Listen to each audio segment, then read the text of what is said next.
Hello friends, कैसे हो?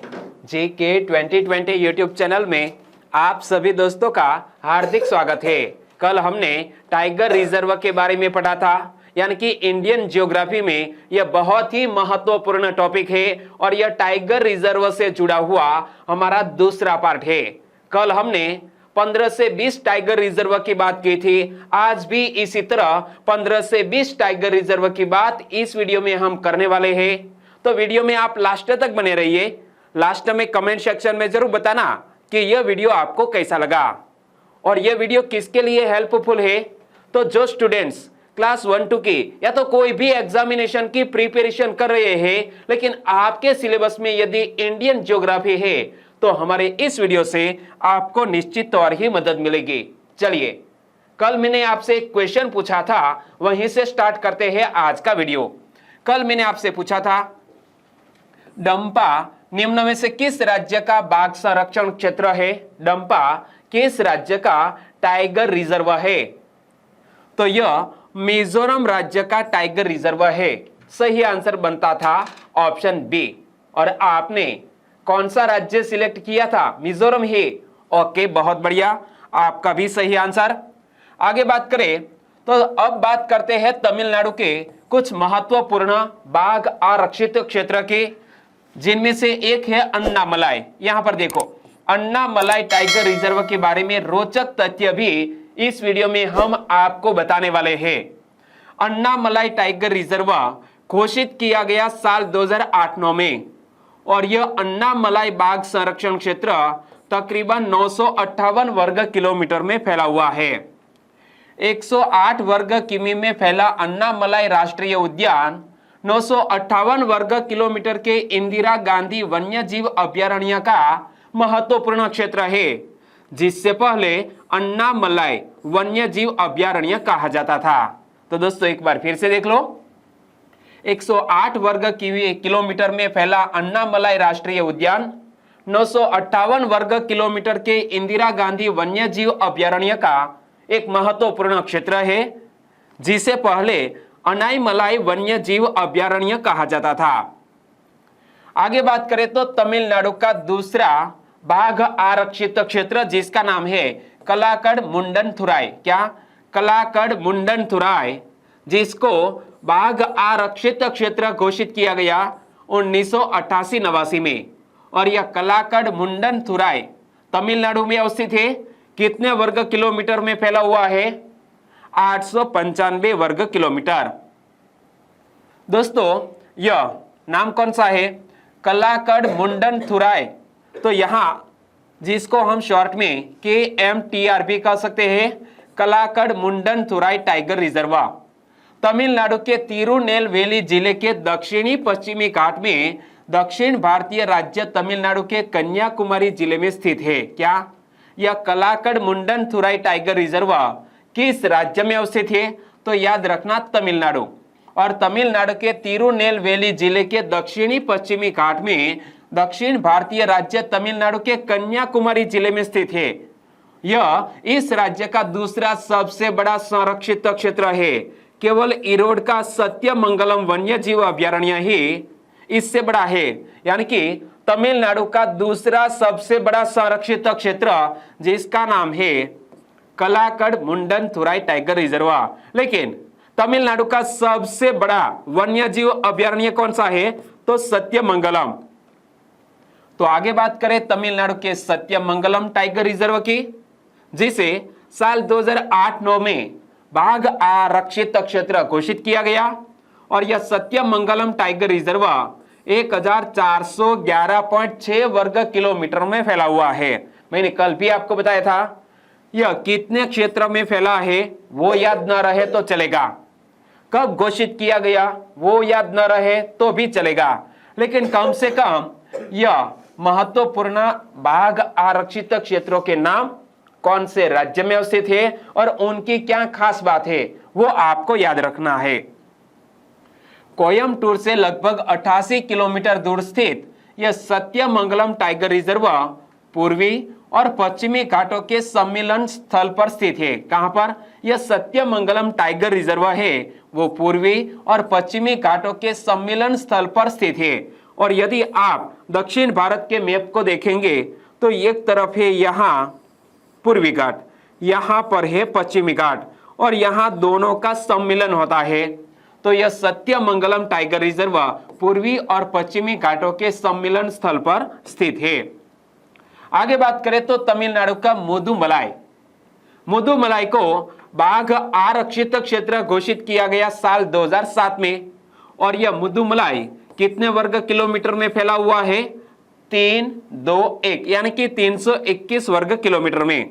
तो यहां हमने तमिलनाडु के जो प्रमुख बाघ आरक्षित क्षेत्र यानी कि टाइगर रिजर्व की बात की। एक बार फिर से हम नाम देख लेते हैं। अन्नामलाई तमिलनाडु में, कलाकड़ मुंडनथुराई जिसे हम शॉर्ट में KMTR भी कह सकते हैं, कलाकड़ मुंडनथुराई टाइगर रिजर्व वो भी तमिलनाडु में। यह सत्यमंगलम टाइगर रिजर्व तमिलनाडु का सबसे बड़ा यह क्षेत्र है, वो तमिलनाडु राज्य में। इसके अलावा मुदुमलाई वो भी तमिलनाडु में। और दोस्तों याद रखना यह मुदुमलाई से जुड़े हुए कुछ महत्वपूर्ण तथ्य क्या कि मोयार नदी मुदुमलाई बाघ आरक्षित क्षेत्र से होकर बहती है। यहां से क्वेश्चन बन सकता है कि मोयार नदी किस बाघ आरक्षित क्षेत्र से होकर बहती है? तो मुदुमलाई बाघ आरक्षित क्षेत्र से, जो मुदुमलाई और बांदीपुर अभयारण्य के बीच प्राकृतिक विभाजन रेखा का निर्माण करती है। यानी कि एक तरफ है दोस्तों बांदीपुर टाइगर रिजर्व और दूसरी तरफ है मुदुमलाई टाइगर रिजर्व और दोनों के बीच यह जो रिवर है जिसका नाम है मोयार नदी, यह दोनों के बीच प्राकृतिक विभाजन रेखा का निर्माण करती है। और मुदुमलाई टाइगर रिजर्व में लंबी घास पाई जाती है जिसे आमतौर पर एलिफेंट ग्रास कहा जाता है। क्या यह मुदुमलाई टाइगर रिजर्व में एक खास प्रकार की लंबी घास पाई जाती है जिसे क्या कहा जाता है? एलिफेंट ग्रास कहा जाता है। चलिए आगे भी मुदुमलाई के बारे में कुछ इंफॉर्मेशन है कि मुदुमलाई टाइगर रिजर्व तमिलनाडु राज्य के नीलगिरी जिले में 3 राज्यों यानी कि कर्नाटक, केरल और तमिलनाडु की संयुक्त सीमा पर स्थित है। याद रखना 3 राज्यों की संयुक्त सीमा पर कौन सा टाइगर रिजर्व अवस्थित है? तो याद रखना मुदुमलाई टाइगर रिजर्व 3 राज्यों कर्नाटक, केरल और तमिलनाडु की संयुक्त सीमा पर अवस्थित है और यह वर्ष 1986 में घोषित भारत के नीलगिरी बायोस्फीयर रिजर्व और भारत का यह प्रथम बायोस्फीयर रिजर्व था। क्या यह नीलगिरी बायोस्फीयर रिजर्व भारत का प्रथम बायोस्फीयर रिजर्व था? तो यह नीलगिरी बायोस्फीयर रिजर्व भी मुदुमलाई टाइगर रिजर्व का ही एक हिस्सा है और बाघों की घटती संख्या के कारण इसे 2007 में बाघ आरक्षित क्षेत्र घोषित किया गया था। यहाँ मुदुमलाई के बारे में जो इंफॉर्मेशन आई मोस्ट IMP थे, एक बार फिर से देख लो। तमिलनाडु का मुदुमलाई बाघ आरक्षित क्षेत्र यानी कि टाइगर रिजर्व, मोयार नदी मुदुमलाई बाघ आरक्षित क्षेत्र से होकर बहती है जो मुदुमलाई और बांदीपुर अभयारण्य के बीच प्राकृतिक विभाजन रेखा का निर्माण करती है। मुदुमलाई टाइगर रिजर्व में लंबी घास पाई जाती है जिसे आमतौर पर एलिफेंट ग्रास कहा जाता है और मुदुमलाई टाइगर रिजर्व तमिलनाडु राज्य के नीलगिरी जिले में 3 राज्यों कर्नाटक, केरल और तमिलनाडु की संयुक्त सीमा पर स्थित है। यह वर्ष 1986 में घोषित भारत के नीलगिरी बायोस्फीयर रिजर्व और नीलगिरी बायोस्फीयर रिजर्व से जुड़ा हुआ यह महत्वपूर्ण फैक्ट कि यह भारत का प्रथम बायोस्फीयर रिजर्व था, तो उनका ही एक हिस्सा है यह मुदुमलाई टाइगर रिजर्व और बाघों की घटती संख्या के कारण इसे साल 2007 में बाघ आरक्षित क्षेत्र घोषित किया गया। चलिए अब 2 से 3 क्वेश्चन मैं आपसे पूछने वाला हूं। पहला क्वेश्चन, कौन सा बाघ संरक्षण क्षेत्र तमिलनाडु में नहीं है? कौन सा टाइगर रिजर्व तमिलनाडु में नहीं है? बताइए। सत्यमंगलम है, कलक्काड़ मुंडनथुराई यह भी है, मुदुमलाई, कवल। तो दोस्तों मैंने कवल का नाम आपको नहीं बताया, तो कवल यह टाइगर रिजर्व किस राज्य में स्थित है? चलो आगे बात करते हैं, लेकिन एक और क्वेश्चन आप फेस कर लीजिए। एलिफेंट ग्रास निम्न में से किस टाइगर रिजर्व में पाई जाती है? एलिफेंट ग्रास काफी लंबी होती है वो किस टाइगर रिजर्व में पाई जाती है? यह पाई जाती है मुदुमलाई टाइगर रिजर्व में। सही आंसर ऑप्शन सी।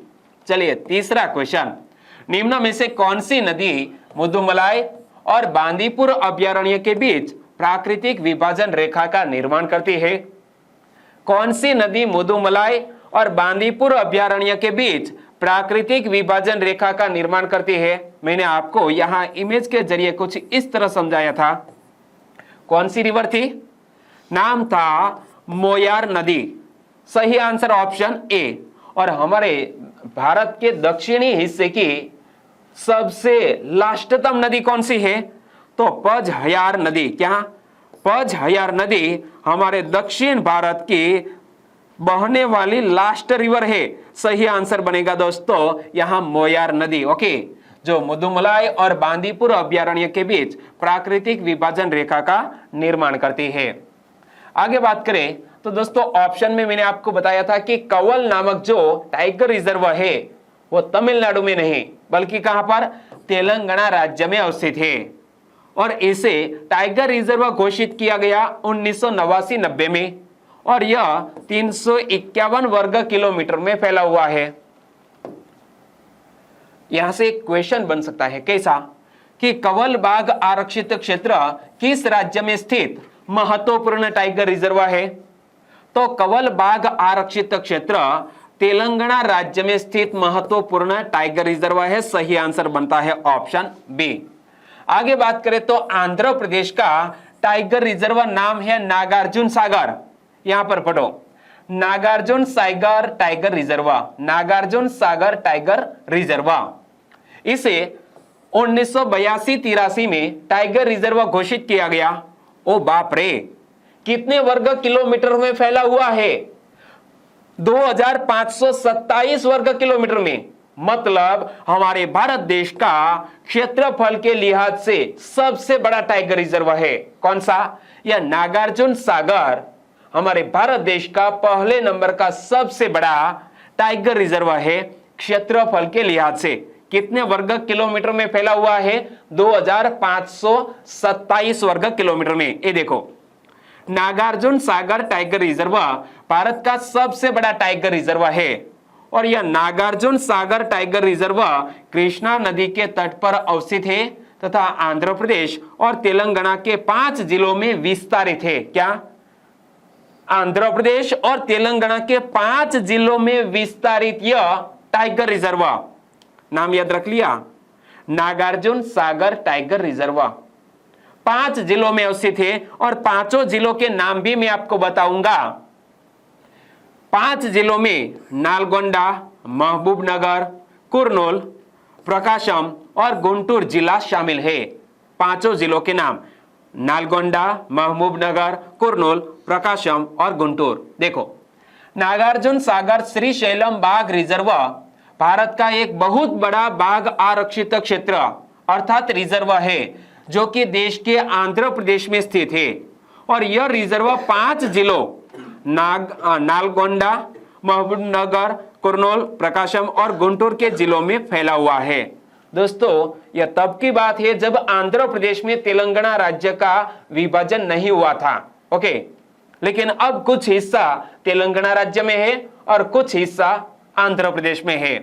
तो नागार्जुन सागर श्रीशैलम बाघ रिजर्व भारत का एक बहुत बड़ा बाघ आरक्षित क्षेत्र यानी कि रिजर्व है जो कि देश के आंध्र प्रदेश में स्थित है। और यह रिजर्व 5 जिलों नालगोंडा, महबूबनगर, कुर्नूल, प्रकाशम और गुंटूर के जिलों में फैला हुआ है।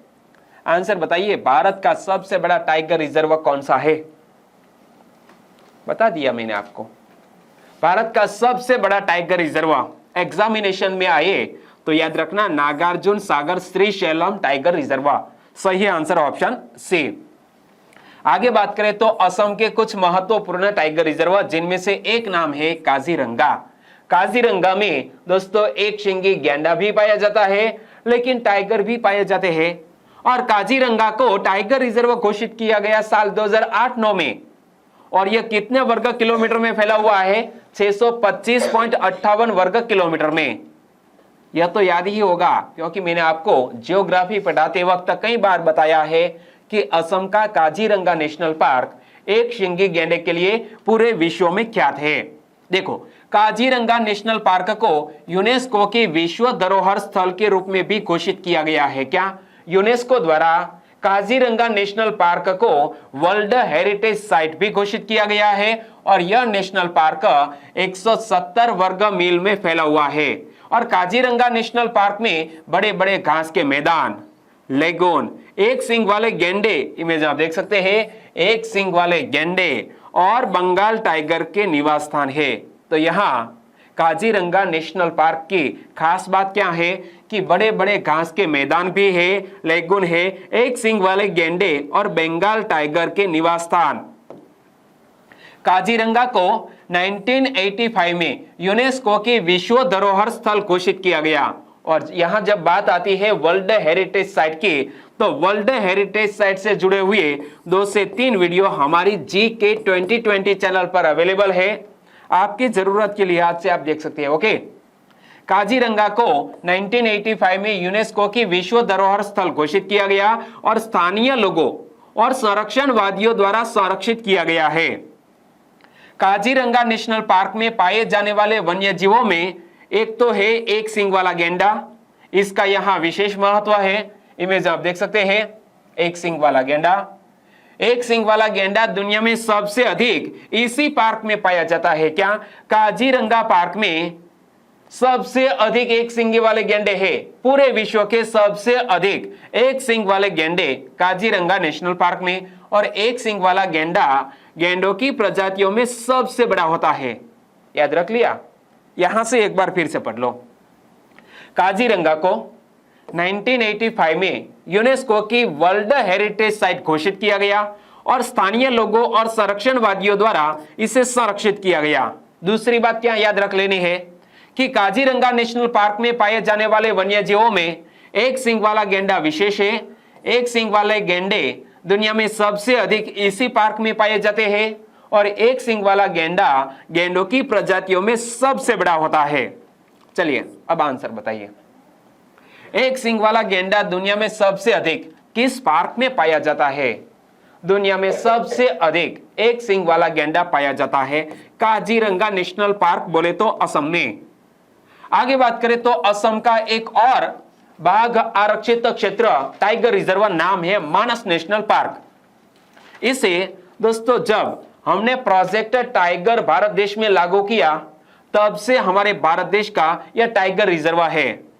और कल मैंने आपको बताया था कि जब प्रोजेक्ट टाइगर लागू किया गया तब हमारे भारत देश में कितने बाघ आरक्षित क्षेत्र थे और वर्तमान में कितने हैं? 53 है, 53। तो असम का मानस नेशनल पार्क 1973-74 में टाइगर रिजर्व घोषित किया गया और यह 840.04 वर्ग किलोमीटर में फैला हुआ। और यह मानस टाइगर रिजर्व में एक समृद्ध विरासत है। वर्ष 1928 में एक अभयारण्य बनाया गया था जो 360 वर्ग किलोमीटर के अभयारण्य के क्षेत्र को कवर करता था। एक बार जब यह कूच बिहार और गौरीपुर के शाही परिवारों का शिकार था। वर्ष 1973 में प्रोजेक्ट टाइगर 2840 वर्ग किलोमीटर के क्षेत्र को कवर करते हुए एक बाघ अभयारण्य में इसे बदल दिया गया मानस टाइगर रिजर्व। एक बार फिर से देख लो। मानस टाइगर रिजर्व में एक समृद्ध विरासत है। वर्ष 1928 में यानी कि अंग्रेजों के शासनकाल में एक अभयारण्य बनाया गया था जो 360 वर्ग किलोमीटर के अभयारण्य के क्षेत्र को कवर करता था। एक बार जब यह कूच बिहार और गौरीपुर के शाही परिवारों का शिकार का स्थान था और वर्ष 1973 में प्रोजेक्ट टाइगर 2840 वर्ग किलोमीटर के क्षेत्र को कवर करते हुए एक बाघ अभयारण्य में बदल दिया गया और मानस राष्ट्रीय उद्यान का लगभग 500 वर्ग किलोमीटर मानस टाइगर रिजर्व में एकीकृत है। क्या यह जो मानस राष्ट्रीय उद्यान है, मानस नेशनल पार्क है, उनका लगभग 500 वर्ग किलोमीटर क्षेत्र मानस टाइगर रिजर्व में एकीकृत है। और मानस वन्यजीव अभयारण्य बाघ, पिग्मी हॉग, भारतीय गेंडा और भारतीय हाथी जैसी लुप्तप्राय प्रजातियों सहित कई प्रकार के वन्य प्राणियों का आवास है यह मानस नेशनल पार्क। आंसर बताइए। निम्न में से कौन सा उद्यान बाघ, पिग्मी हॉग, भारतीय गेंडा और भारतीय हाथी जैसे वन्य प्राणियों का आवास है? कौन सा? मानस नेशनल पार्क सही आंसर बनेगा ऑप्शन सी। आगे बात करें असम के एक और नेशनल पार्क के नाम है दुधवा। दुधवा टाइगर रिजर्व के बारे में यहां रोचक तथ्य आगे मैं आपको बताने वाला हूं। पहले तो याद रख लो, दुधवा को टाइगर रिजर्व घोषित किया गया 1987-88 में, और यह दुधवा कितने वर्ग किलोमीटर में फैला हुआ है? 1093.79 वर्ग किलोमीटर में। और दुधवा के बारे में मैं आपको बताऊं तो यह दुधवा नेशनल पार्क या दुधवा टाइगर रिजर्व उत्तर प्रदेश के लखीमपुर जिले में स्थित है। याद रखना, यहां मैंने लिखा है असम, तो दोस्तों यहां लिखा गया है उत्तर प्रदेश। ओके, तो सही आंसर बनेगा दुधवा नेशनल पार्क असम राज्य में नहीं बल्कि उत्तर प्रदेश राज्य में अवस्थित है। और यह नेशनल पार्क भारत के नेपाल सीमा से सटे क्षेत्र के दो सबसे अविस्मरणीय अभयारण्य किशनपुर और कर्तन्या घाट वन्य जीव अभयारण्य को एक साथ लाता है। वर्ष 1987 में दुधवा नेशनल पार्क को प्रोजेक्ट टाइगर के दायरे में लाया गया और इसे दुधवा टाइगर रिजर्व का नाम दिया गया। फिर कर्तन्या घाट वन्य जीव अभयारण्य को वर्ष 2000 में जोड़ दिया गया। एक बार फिर से देख लो, दुधवा नेशनल पार्क किस राज्य में? याद रखना, उत्तर प्रदेश में। दुधवा नेशनल पार्क या दुधवा टाइगर रिजर्व उत्तर प्रदेश के लखीमपुर जिले में स्थित है और यह नेशनल पार्क भारत नेपाल सीमा से सटे क्षेत्र के दो सबसे अविस्मरणीय अभयारण्य कौन कौन से? एक तो किशनपुर और दूसरा कर्तन्या घाट। यह दोनों वन्य जीव अभयारण्य को एक साथ जोड़ने का काम करता है। वर्ष 1987 में दुधवा नेशनल पार्क को प्रोजेक्ट टाइगर के दायरे में लाया गया और इसे दुधवा टाइगर रिजर्व का नाम दिया गया। फिर कर्तन्या घाट वन्य जीव अभयारण्य को साल 2000 में जोड़ा गया। बाघ संरक्षण क्षेत्र में आगे बात करें तो असम के तेजपुर से 35 किमी की दूरी पर है यह नमेरी नेशनल पार्क। कहीं पर नामेरी लिखा हुआ है तो कहीं पर नमेरे। यह नमेरी टाइगर रिजर्व 1985 में एक बाघ संरक्षण क्षेत्र घोषित किया गया और यह 200 वर्ग किलोमीटर में फैला हुआ है। और नमेरी नेशनल पार्क के बारे में मैं आपको बताऊं तो यह नमेरी राष्ट्रीय उद्यान भारत के असम राज्य के शोणितपुर जिले में स्थित एक राष्ट्रीय उद्यान है।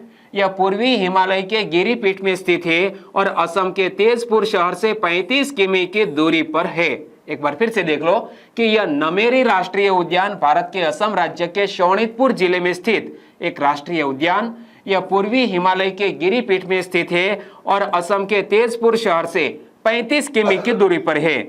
चलिए लास्ट में मैं आपसे एक क्वेश्चन पूछना चाहूंगा, आंसर बताइए। निम्न में से कौन सा बाघ आरक्षित क्षेत्र असम राज्य में नहीं है? तो दोस्तों असम राज्य के महत्वपूर्ण टाइगर रिजर्व के बारे में मैंने आपको बता दिया। नमेरी, काजीरंगा, मानस, यह तीनों बाघ आरक्षित क्षेत्र असम राज्य में है, लेकिन यह नामदफा असम राज्य में नहीं है। तो नामदफा किस राज्य का एक टाइगर रिजर्व है? नीचे कमेंट सेक्शन में जरूर बताना। आगे तीसरे पार्ट में हम नामदफा टाइगर रिजर्व से स्टार्ट करेंगे। ओके, नामदफा टाइगर रिजर्व किस राज्य में अवस्थित है उनका आंसर नीचे कमेंट सेक्शन में लिखिए और बाद में वीडियो को क्विट करें। कल मिलेंगे तीसरे पार्ट में। और वीडियो वाकई में आपको अच्छा लगा, हेल्पफुल लगा है तो प्लीज वीडियो को लाइक करें और आपके दोस्तों को फेसबुक, व्हाट्सएप या टेलीग्राम के जरिए इस वीडियो के लिंक शेयर करना मत भूलिएगा। बस छोटी सी उम्मीद के साथ वीडियो खत्म करते हैं। आपका दिन शुभ रहे। टेक केयर एंड जय हिंद।